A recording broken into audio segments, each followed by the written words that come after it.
jovem comemora uma vida nova, a mudança dentro e fora da escola. Na batucada se fortalece, roda de direitos, é isso que acontece.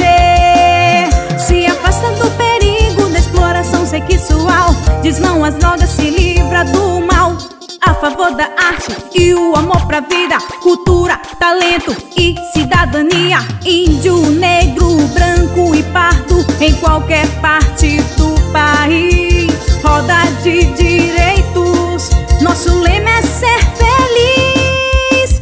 Vem pra essa roda, vem vibrar com a gente, vencendo na vida, fazendo diferente. Vem pra essa roda, vem vibrar com a gente, vencendo na vida, fazendo diferente.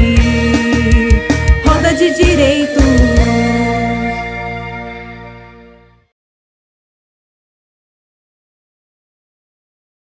Nós temos aqui no estado do Pará uma deficiência muito grande de dados, né? E esse relatório, com certeza, ele vai trazer um referencial para todos nós que lutamos contra esse tipo de violência, contra esse tipo de crime. Porque é um grande déficit que o nosso estado tem nessa questão de pesquisa mesmo aqui da nossa região, né? A gente tem uma pesquisa que é a PESTRAF, que ela já está até desatualizada, de 2002, mas é a única pesquisa que a gente tem que fala um pouco dessa questão do tráfico de crianças e adolescentes, do tráfico de mulheres, da exploração, né? Então esse momento é importante porque é uma pesquisa que está saindo daqui, da nossa região, né? De um município que a gente está observando que os casos estão acontecendo, estão aí na mídia. Então é importante esse momento para a gente, é importante, esses dados a gente vai levar, eu estou levando para Brasília também, né, divulgando o que a gente está detectando aqui na questão da rede, na questão do atendimento, né? Ele já passa a ser um documento oficial, ele já se insere em todos os nossos planos que a gente tem, visando ter um orçamento mais digno, que respeite o princípio constitucional da prioridade absoluta, que parece que é tão difícil para os poderes públicos, independente de que esfera seja. Na Quinta Vara de Justiça, que é hoje a vara responsável pela violência contra a criança e adolescente, até setembro de 2012 existiam 194 processos que versavam sobre violência contra a criança. Violência no geral, qualquer tipo de violência. Sendo que desses 194 processos, 134, ou seja, 74,7% eram específicos de violência sexual. Essa é a violência hegemônica dentro da justiça, essa é a violência que mais chega na justiça e essa é, portanto, talvez a principal problemática que envolve a criança e adolescente enquanto violência contra ela no município de Altamira. Como é que ficou a condição histórica, o desenvolvimento histórico da situação da violência sexual no município de Altamira? E conseguimos, pegar dados desde 1957 até 2012, então existiam dentro dos processos 229 tipos penais que são de abuso sexual e somente 25 que são de exploração sexual. Então, para cada 10 processos relativos a abuso sexual, existe somente um de exploração sexual comercial. Os tipos penais que mais aparecem são estupro e estupro de vulnerável, 213 e 217A. Nós chegamos justamente naquilo que mostra a situação atual. De 57 até 2012, esse é o gráfico que vai mapeando ano por ano. Nós temos aí uma situação acentuada de crescimento a partir de 2010. 2010, 34 processos de violência sexual na Quinta Vara.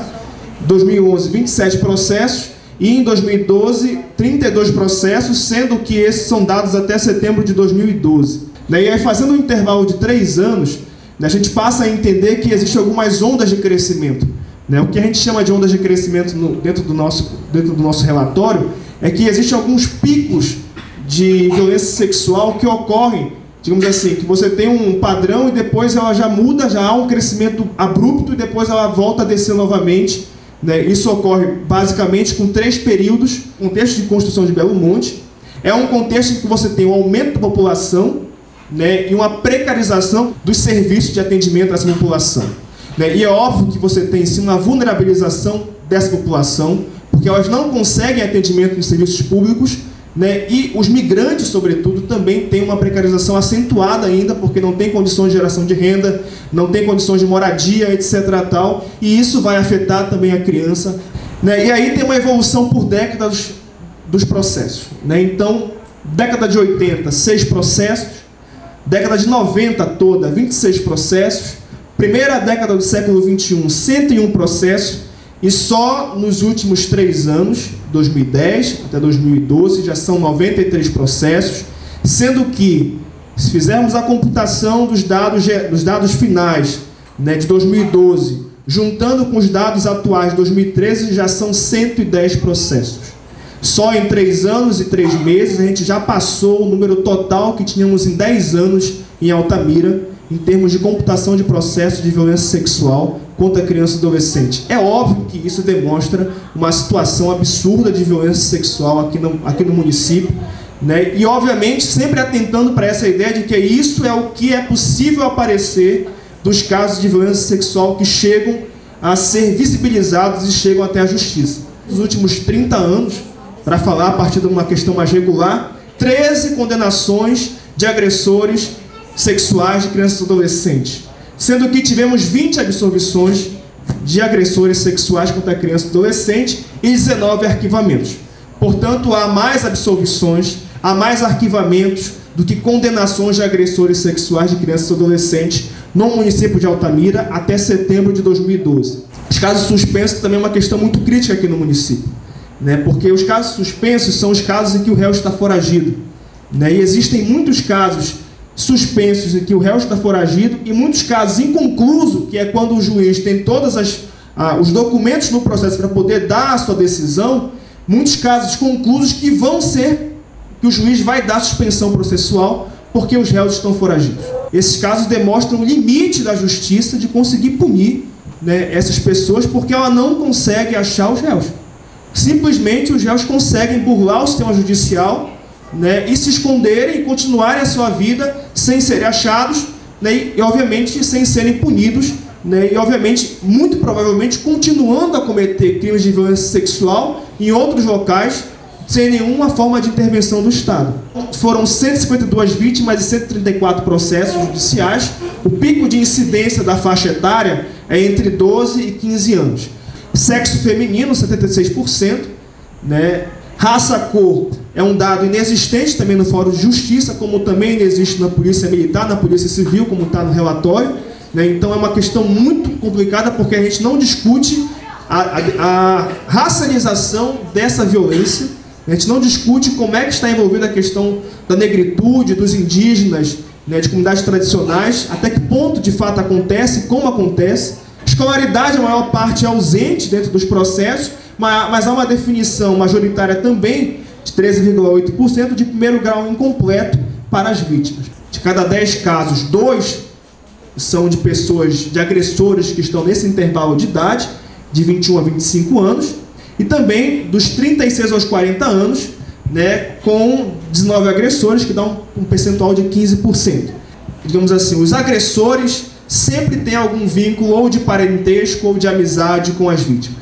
É óbvio que a gente está falando aqui uma perspectiva que nós temos de que a maior parte dos casos que nós conseguimos ter dos órgãos oficiais é de abuso sexual intra ou extrafamiliar, né? Então, dentro dessa lógica, dentro desses dados que foram visibilizados, né, a maior parte dos agressores tem algum vínculo, e dentro desses agressores, aqueles que possuem maior grau de agressão, digamos assim, de ocorrência, são os companheiros e namorados. Situação da violência sexual a partir dos dados do CREAS.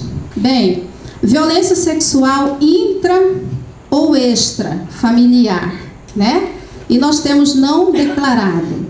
Verifica-se que tem 42% de violência intrafamiliar e 47% de violência extrafamiliar. Intrafamiliar, alguém da família. Extrafamiliar, encontramos pastor, professor, amigo, vizinho, ou seja, pessoas ditas de confiança também. O Conselho Tutelar é a principal porta de entrada das denúncias. Bem, de maneira geral, o que eu posso dizer das instituições que nós fizemos as pesquisas é que existe uma precariedade de infraestrutura, no sentido de físico, imobiliário e equipamentos. Encontramos grande parte das instituições funcionando em casas tipo residências, né, alugadas pelas prefeituras. Percebeu-se nessa pesquisa que o plano de carreira, a condição de trabalho dos profissionais é fundamental. E, no entanto, aqui no município, nós percebemos a precariedade dos locais de trabalho e da situação profissional das pessoas que desempenham o trabalho ali, naquelas instituições. Trouxe aqui um gráfico, um quadro de monitoramento e avaliação das instituições de atendimento e prevenção, né? E nós vamos perceber que algumas instituições não deram resposta.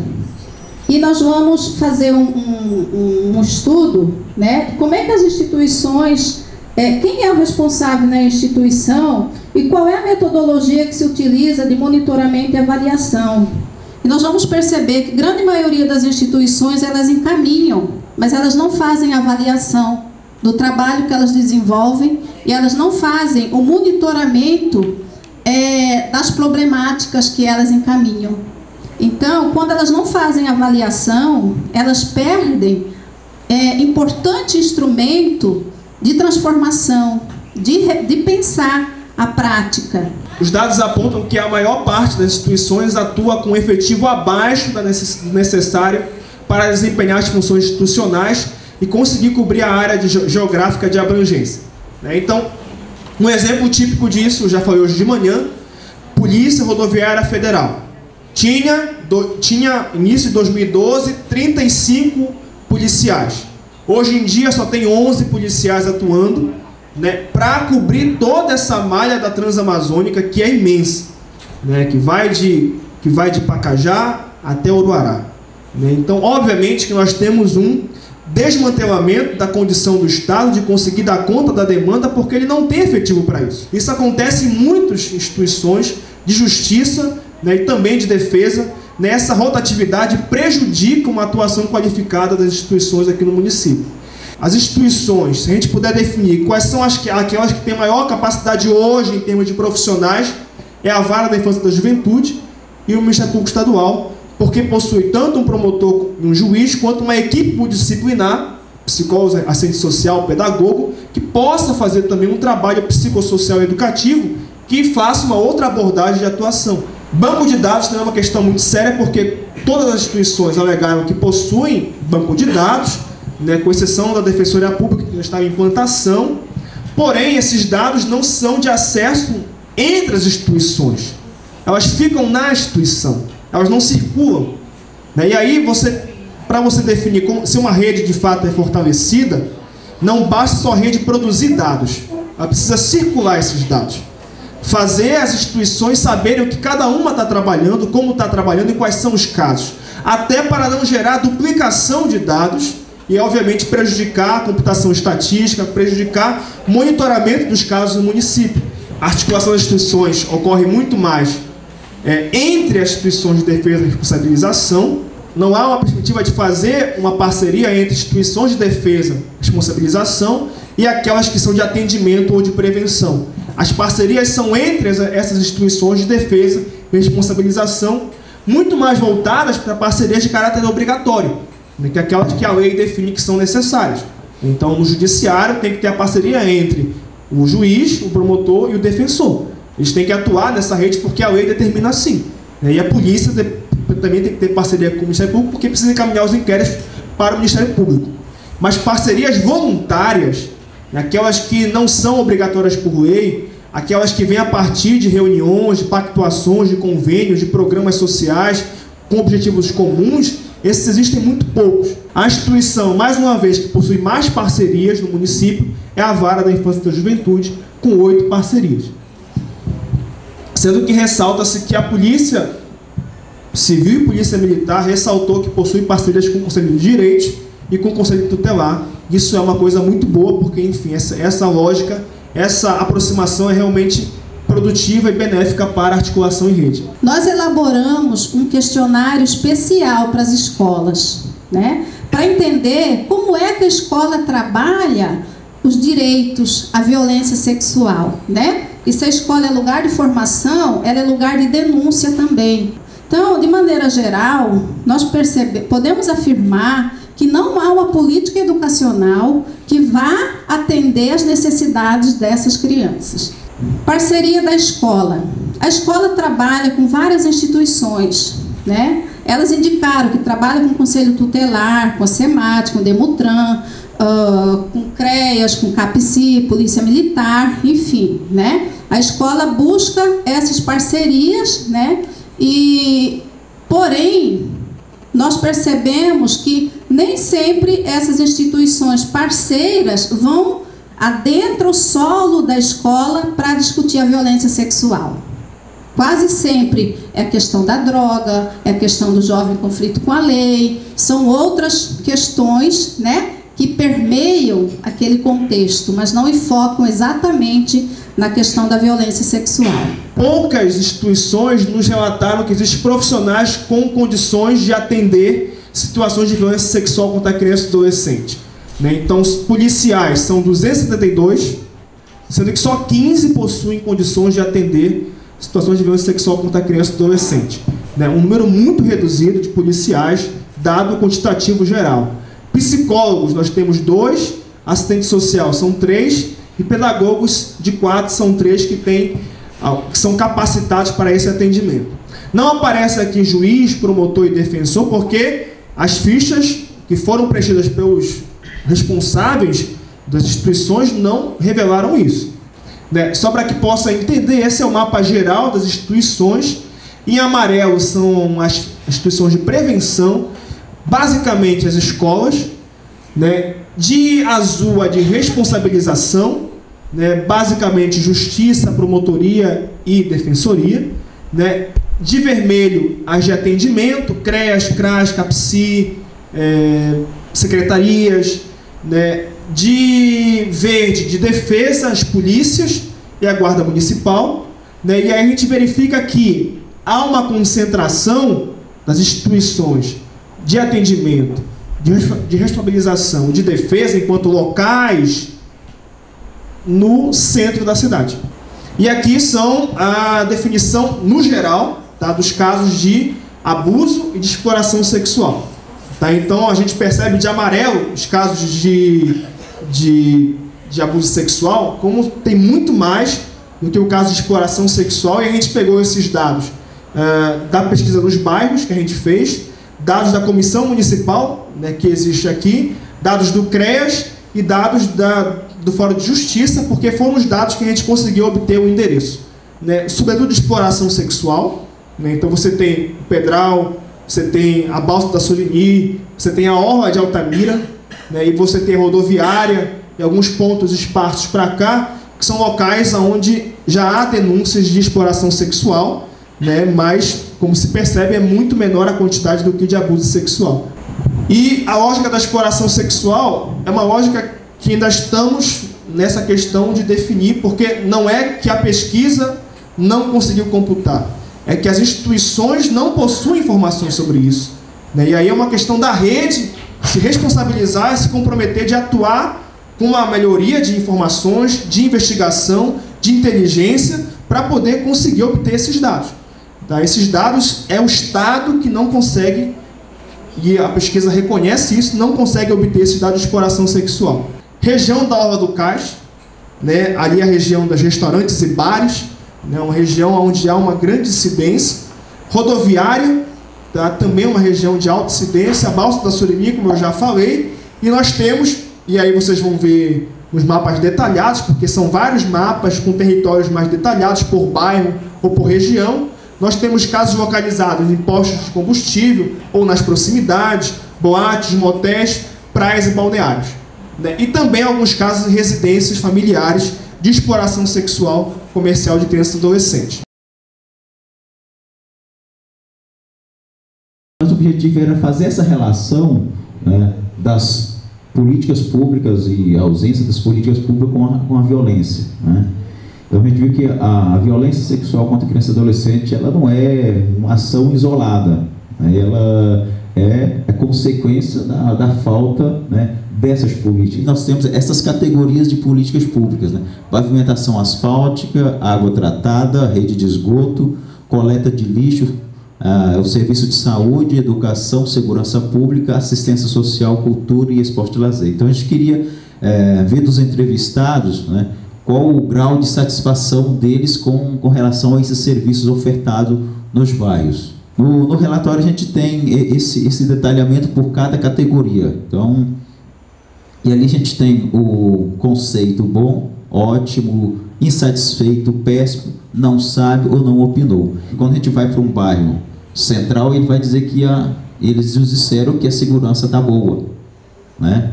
Então, quando a gente vai para um bairro mais periférico, então, está péssimo ou está insatisfeito. Acontece com assistência social, né? A gente viu também essa questão. E esporte e lazer, que é onde as crianças e adolescentes estão inseridos, né? Vale ressaltar que aí os entrevistados nos apontaram, os serviços disponibilizados nessa categoria esporte e lazer estão mais oferecidos, estão vinculados à escola, aí com os projetos, né, mais educação, enfim. Então, não percebemos uma política especificamente, né, voltada para criança ou adolescente que não esteja vinculado, né, à escola.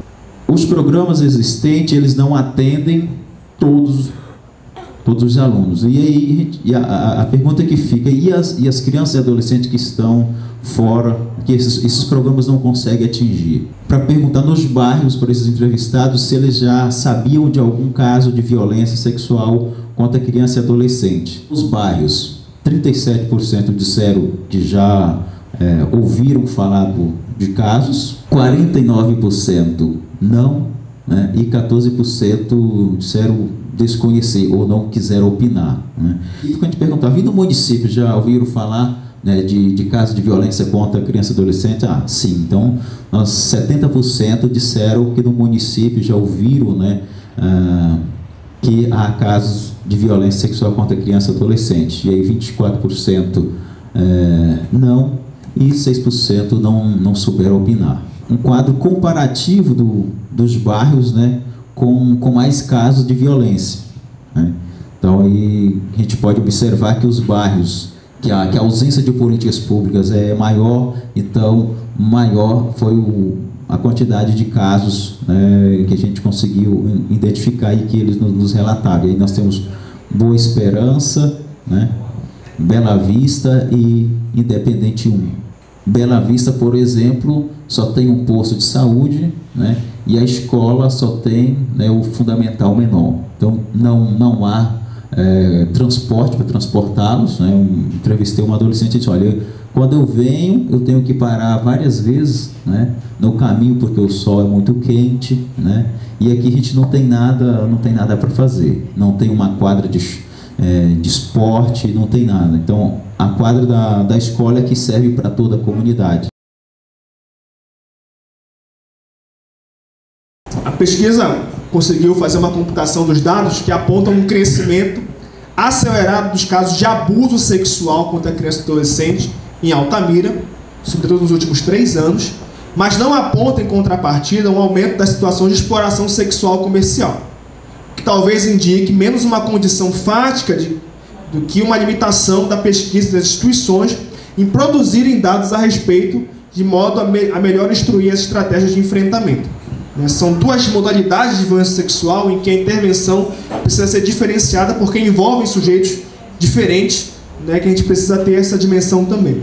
E segundo, que é uma precarização dos serviços públicos em decorrência da falta de investimentos estruturais e na política de fixação dos funcionários aqui no município, no estado e em âmbito federal. E aí, proposições bem rápidas, né, divulgação e cumprimento dos objetivos, atividades e metas que já existe no Plano Municipal de Enfrentamento da Violência Sexual contra a Criança e Adolescente, seu treino em 2012 e 2014. Esse plano já existe, né? A gente não precisa criar a roda. Então, nós sabemos quais são os problemas, nós já temos ações, nós já temos metas, nós já indicamos as soluções. Agora, a gente precisa cumprir isso que está no papel, né? A gente precisa, obviamente, fortalecer o plano que já existe, fortalecer também o plano de ação do Conselho de Direitos, do seu treino que vai findar agora, 2013, o Pacto pela Infância e Adolescência para as eleições de 2012, que o atual gestor municipal também assinou, né, e fortalecer também o pacto que foi estabelecido na Assembleia do CONANDA, que também possui já definições de políticas públicas que precisam ou ser reforçadas ou serem criadas no município para que a gente tenha de fato uma atuação mais coerente e com mais qualidade. E também uma assinatura do Pacto de Compromisso entre o CCBM, que é o Consórcio Construtor Belo Monte, com o Conselho de Direitos. Esse pacto foi elaborado entre a Comissão Municipal de Enfrentamento e o CMDCA. Houveram negociações com o CCBM, tá? E esse pacto continha formação para os seus trabalhadores, ou continha campanhas internas junto do CCBM, junto com seus trabalhadores, e também continha monitoramento da rede, monitoramento das instituições, do entorno das obras que o CCBM é responsável, e esse pacto até hoje não foi assinado.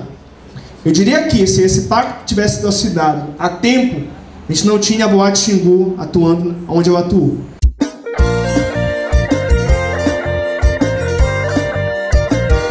O jovem comemora uma vida nova, a mudança dentro e fora da escola. Na batucada se fortalece, roda de direitos, é isso que acontece.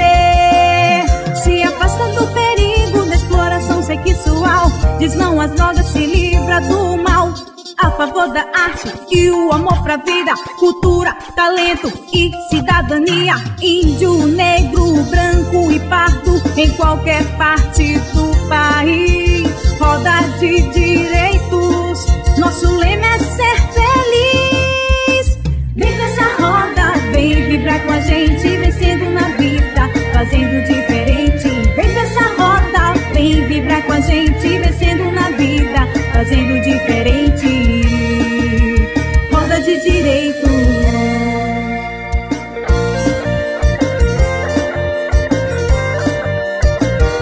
O jovem comemora uma vida nova, a mudança dentro e fora da escola. Na batucada se fortalece, roda de direitos, é isso que acontece.